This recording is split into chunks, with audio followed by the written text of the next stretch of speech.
Previously on Broken Gaming Plays Delvebound. After the party arrives in Dawnstar, Yernik and Bren get into a fight over Bren's reckless tactics in battle. Insisting that they get armor, Yernik starts to lead his cousin to the market. However, they are intercepted by a woman who throws Yernik on his ass and claims to be the Highhammer, who they were warned by the Jarl as being a bit odd.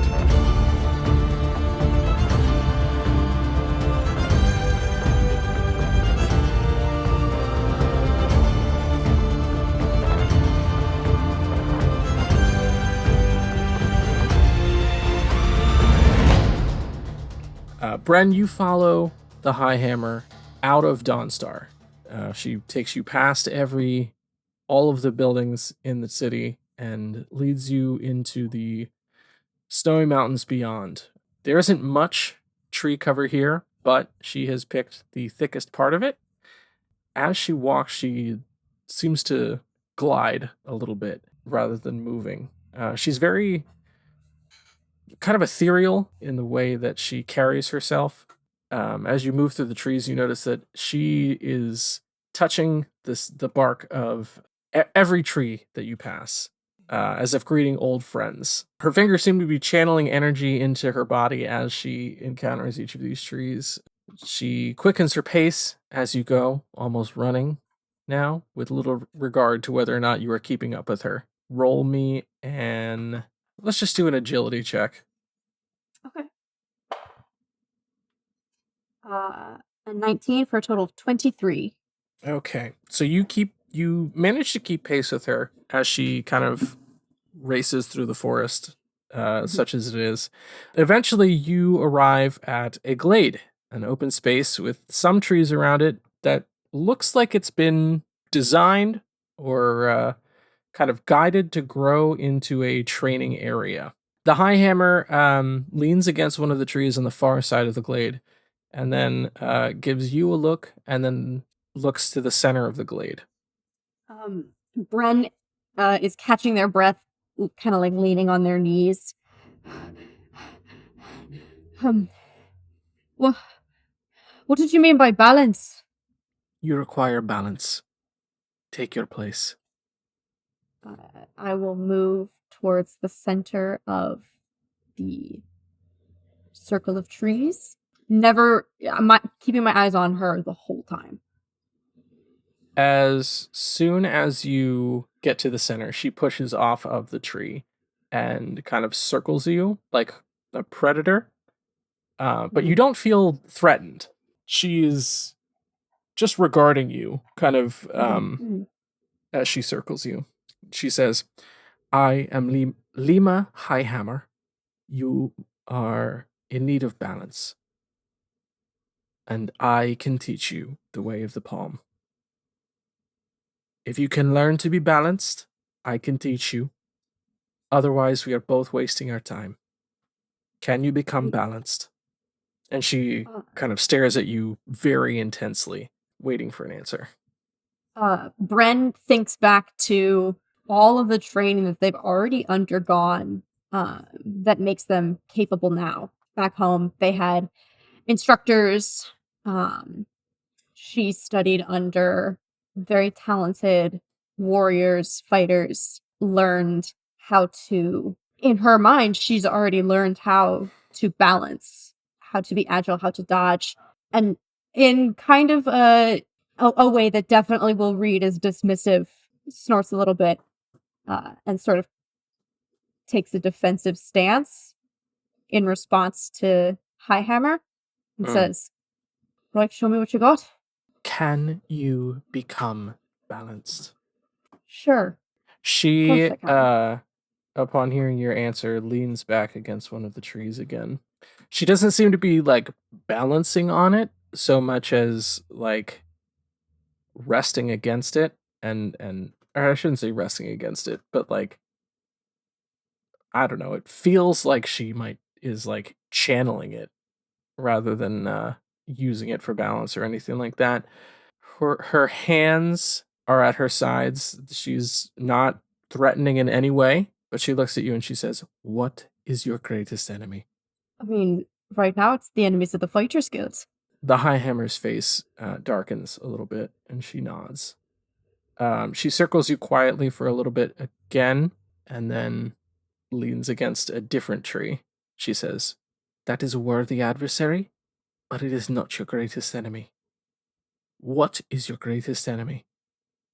Bren thinks about the scroll of the scroll that they have bound and wrapped in layers and layers of leather and fabric buried at the bottom of their bag.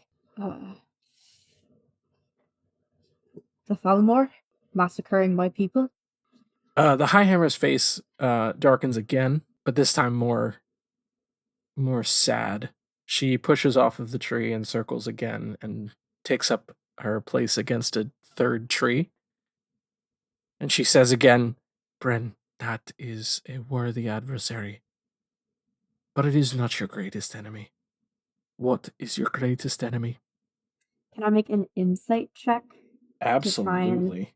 understand her better? Yeah. So 7 plus 4 is an 11. Okay. What are you trying to find out? I think Bren has very grandiose ideas about what the word enemy means, Mm-hmm. and is sort of like, this person doesn't know me. So if I've already told her who my enemies are, then she must be thinking in some in kind of a mocking way. Bren's mind is like, she must be thinking of some philosophical enemy. So I'm trying to glean a little bit more about. I'm trying to catch a vibe from her about what she thinks the right answer would be, instead of actually thinking about it to give the right answer. Sure. So you can like, you're definitely right on the money. She's looking for a more like cerebral answer than like who is your physical enemy. Mm-hmm. But beyond that, you can't get a read off of her to help you answer, I should say. Right. Well, if you asked Jarnik, I'm sure the answer would She be. stops you right there, and she holds up a hand, and she doesn't say anything, but when she holds the hand up, you instinctively stop talking. This woman has a strange power over you that you can't quite explain, but when she says jump, you say how high. You know, Mhm. she holds up a hand and she says, "I did not ask Chernik who your greatest enemy is. I asked you."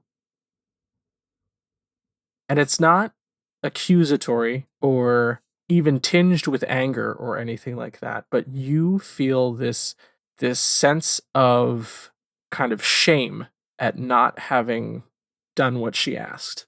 Shame isn't the right word either, but it's like it's a kind of an indescribable negative emotion that kind of fills Mhm. you when Mhm. you aren't able to follow her instructions, kind of a thing. Mhm.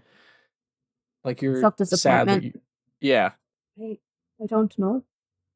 Maybe I am headstrong and brash, and you could call me hasty. But I don't know. When you say that, she moves towards the center of the glade and sits down cross-legged and gestures for you to do the same. I match. When you sit down, you feel a new kind of energy radiating from her. And given your experience with her so far, it kind of surprises you that she possesses this kind of vibe. But the energy that you're feeling off of her now is maternal. She says, "You are here to find balance, Bren. Your greatest enemy is your perception." She pauses for a moment, kind of studying your face. And then she continues, "The way that you look at the world inherently skews your ability to find balance. You must train your entire body to be balanced, Bren. Can you become balanced?" And when she asks you this time, you feel an overwhelming confidence that you can. Yes. Good. We start training now. And she stands up and holds out a hand for you. I grab it and pull myself to my feet. As you do, she her fingers twitch in yours. And you find yourself manipulated. Not, she didn't throw you the way that she did Yernik in town, Mhm. but you find yourself manipulated to face a direction that you were not going to be facing when you stood up. And you did not see her move at all. You just felt her fingers twitch in your hand. What the data? She smiles at your reaction and she says, "If you wish to become balanced, you must learn to live by the 5 principles of the exposed palm." Have you heard of the exposed palm before? Would I be familiar at all with this technique? Can you remind me where you went to school? That's such a great question. Um, do you have like a specific one in mind, or did you just kind of go to I guess tell me about like what your education was like, what you were learning when you were kind of sent off. yeah. So in my mind, I feel like Bren has kind of the educational background that like a stereotypical noble in high fantasy gets, where like Mm-hmm. I have a lot of academic study of the place that I grew up. I have like a general knowledge of the world at large, but nothing specific outside of like the Isles of uh wherever they are and like Shimmerine. Um Shimmering, yeah. yeah, the city I grew up is Yeah. Shimmerine. And I think that outside of that, I don't think that it was necessarily mandatory that everybody in Bren's family learned how to like fight or anything like that. But I do think that Mm-hmm. Bren specifically sought that out. Okay. So either if there was like a small private training academy, they would have gone to that to learn the basics. Or if there wasn't anything like that, then their parents would have maybe hired like private tutors or Okay. personal trainers for something like that. Um, And was that specifically for hand-to-hand combat, or were you kind of on the path of monkhood before this? I think it's going to be more like Bren has background in hand to hand combat Okay. and maybe didn't necessarily learn from a temple how to be a monk or anything like that. Like Okay. didn't go study at a temple, but maybe their parents hired a monk to train Bren, which Okay. is why they have like that kind of a background. Gotcha. Okay. All right. So you would not necessarily be familiar with the way of the exposed palm. Mhm. All of that to say, Yeah. you don't know you don't know the way. Okay. All right. Um, I'm unfamiliar. No. Um, 5 tenants, you said? Yes. The 5 tenets of the way of the exposed palm. That accent was not what she had before. We'll get back to it. She says the first tenet is concentration. The first part of your training is going to be meditation. Right. Feel the glade around you. Commune with it. Feel its flow, its movement, its life. Find its balance. Attune yourself to it. And she kind of closes her eyes and lets her hands drift over the tips of the grass in the glades, allowing them to kind of tickle her palms. And I need you to make a willpower, I'll say a saving throw. Okay. 19. Okay. You actually you tell me what do you kind of do to try to emulate this exercise? I think at first Bren tries to just copy her exactly Mhm. and reaches down, touches the grass, sits quietly for like 45 seconds, Mhm. and it's like winter, so there's not bugs. But just kind of realized like some of my hands are cold. well, this isn't, I'm not picking anything up. So I think instead they'll kind of like do like a very deep squat down Mm-hmm. and like really ground their feet instead and close their eyes, and they'll start to pick up on the sounds that are going on around in the glade. So the rustle of trees, the creaking of branches, they hear pitter patter footsteps of small creatures in the distance. And they'll start to slowly over time kind of match their breath pattern to Mm-hmm. the sounds around them, like moving with the ebb and flow of the wind through the trees, and like short inhales when they hear a creature's feet moving. Gotcha. What's your passive perception? My passive perception, I don't have it written down. Okay, so I'm pretty sure my passive perception is a 14 then. Okay. Because I am not So proficient in perception. So you quickly grasp this kind of, and when I say quickly, I mean like you do struggle with it for a little bit, but you quickly kind of attune yourself to the glade around you, right? You feel the bend of the grass. You feel the sound of smaller creatures crawling through the trees and their branches.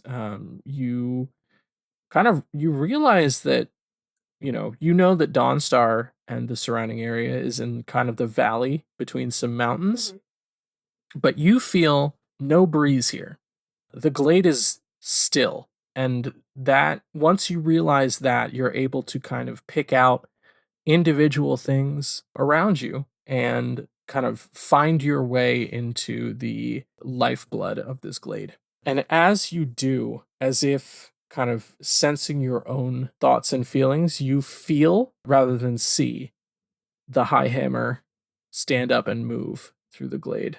And she kind of circles around you again, but she's not looking at you, and you can tell that even though you don't have your eyes open right now. But she is going around to each kind of feature in the glade and kind of touching everything, and you can you can feel the warmth off of her, that maternal energy that you felt before.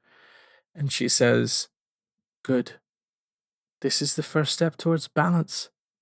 It's concentration. You can feel the flow of the world around you. When you feel the flow, you know where that flow can be interrupted. A single small blow is much more potent than swinging away with a sword. When your finger strikes muscle in a certain place, that muscle becomes useless, and you no longer need the sword to defeat your foe." You then feel her move quickly towards you, and she says, "The second finger," and you are going to give me a dex or an agility saving throw. Okay. Ooh, only a 12. Okay. You're a split second too slow. You feel her middle finger on her left hand jab you in the neck, and you're not like stunned or anything like that, but you do kind of stagger away from her. And as you do, she says, "The second finger is reaction. You already have much of the training for this particular discipline, but you must hone it. You must use it in conjunction with the flow around you to truly perfect it. Okay. I want you to make another willpower check, and I'll say with advantage on this one Okay. because you're recentering yourself on something that you've already connected with. Okay. 22. Okay. So you are quickly able to kind of reestablish yourself with the flow of the glade around you. You feel the grass, you feel the trees, you feel the creatures moving through. You can kind of pinpoint exactly where the Highhammer is despite having your eyes closed again. You are very in tune now with the world around you. And so I'm going to need you to make another agility saving throw. Okay. Much better. That is going to be a 19. All right. So you feel the Highhammer move towards you again, and this time you are not too slow. This time you are able to grab her wrist and block the finger heading towards your neck. However, you forget that she has two hands, and so her second hand kind of comes around and jabs you in the neck again, and you stagger away. Hey. Hi, yeah. You're quick. You are close. Your reflexes are already very good, but use the glade around you to feel where the next best step is. And you're already concentrated, you're already locked in. I'm going to need you to make an agility saving throw again. Okay. This time, you have advantage. Okay. 21. There it is. This time, when she moves in to jab you in the neck, you connect with her hand. You don't grab it this time. You tap it with the side of your palm, which changes her momentum. And as she turns and tries to use her other hand, you are already kind of gliding up her arm to her shoulder, across to her other shoulder, and pushing the other arm away from you. And she smiles, and you feel that energy kind of warm even more. And she says, "Very good. You have grasped the first two tenets of the way of the exposed palm. The third is speed." And with that, she takes off. Follow her immediately. All right. You are on your shit. You are connected to this glade. You are more in tune with the world around you than you have ever been in your entire life. I just need you to make acrobatics. I mean, it would be athletics, but that's not in your wheelhouse. It is not.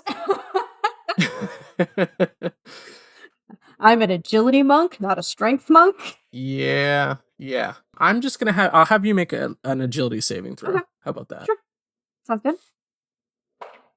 That is 17. All right. So you're not as fast as her, but you are able to keep up with her. And you can tell that this woman is holding back a little bit because you are training and you are not a master yet. No. So she is kind of impressed with your ability to keep up, and she does increase her speed as she goes. But you're still able to keep up with her. And when you kind of are able to kind of take in everything around you, you realize that you're back in the glade. You've kind of made a loop of wherever it was that you were going.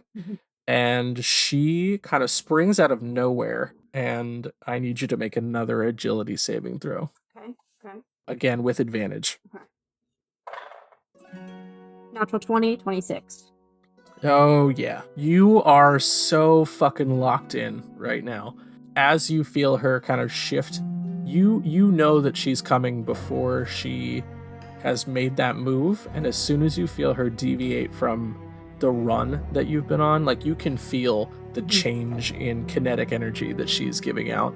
And she kind of explodes back to try to jab you in the neck again. And you're ready for it. You're so quick. You dodge out of the way and kind of do one of those monk things where it's like tap, tap, tap, tap, tap up the shoulders or whatever. And she is kind of shocked to realize that her one arm is now useless to her. You've kind of disabled the muscles in her arm for a little bit. And she smiles, and you feel that warmth radiating off of her again. And she says, "Very good. The fourth tenet, breath control." And you realize that you have already kind of mastered this because you've been running for several minutes now, and you realize that you have expended the exact right amount of energy at the exact right amount of time, and you are not short of breath. You are not even like a little bit winded. And she kind of smiles and brings you back to the center of the glade, and she says, "And the final tenet, and the one that is most important, equilibrium. Balance. Tell me about your mother." My mother. She's a bit of a prick. She's from Valenwood, originally. A long time ago. Very long time ago. She didn't grow up well off or very loved, she says. It was a rough time, her childhood. She doesn't like to talk about it. But she ran away from her people. She abandoned them when she could have stayed to help. And I think as Bren is talking, they're becoming emotional. Like, she's starting to tear up a little bit. Mm-hmm. And they took advantage of the first opportunity to leave it all behind. She married some rich arsehole from Shimmerine who was on a trip to Valenwood, had a bunch of his babies, and left everyone she loved and everyone who was supposed to love her just to be rich and comfortable. And where did she disappoint you? She never told me any of that. What I just told you. I had to find that out. I didn't know who my mother was until I'd left her. And why do you hold on to this? Because she could have been so much more. She could have made me so much more. She could have told me where it really came from. Instead of keeping all of us so far away from it. Could have made sure I knew a little bit more about what being a Bosmer was like. Instead of pretending that we were something else. Are you? And when she sits down again. Mm-hmm. Are you one thing? Are you just a Bosmer? Are you just an elf? Are you just a pugilist? Are you just a monk? No. No, you are not. You are Bren. You are finding your way, and you must find balance. These things that you have carried with you are damaging. Certainly, they are a part of your story, and they do not need to be your guide. You are affected by things that are outside of your control, and to find balance, you must let those things go. I can try. She stands up again. Bren, this is not something that I can teach you. This will be a constant struggle for you to find balance. But it is thumb, and the thumb, to many, is the most important finger on the palm. You have mastered many of the tenets of the way of the exposed palm today, but until you find balance, you cannot truly be whole. When she says this, the Highhammer moves close to you and cups your face in her hands and kind of tilts your head to look up at her. And roll me an insight check. Okay. 17. All right. This is the closest that you have come to experiencing unconditional love. The Highhammer, who has known you for maybe an hour, has connected so deeply with you that you feel the sincerity and the desire for your success radiating off of her. Bren wipes the tears from the sides of their face, meets the Highhammer's gaze, and says, I will try. She wipes away the tear on your face with her thumb, and she leans in close and whispers something in your ear. And then, without another word, she walks into the forest and leaves you alone. Bren sits with that for a little bit longer, looks down at their hands, sort of counting their fingers and matching each one up to the tenet that they've just learned. It takes one last big, deep breath of what it feels like to be in the glade before they... I should go apologize to Jarnik. And makes their way back towards the town.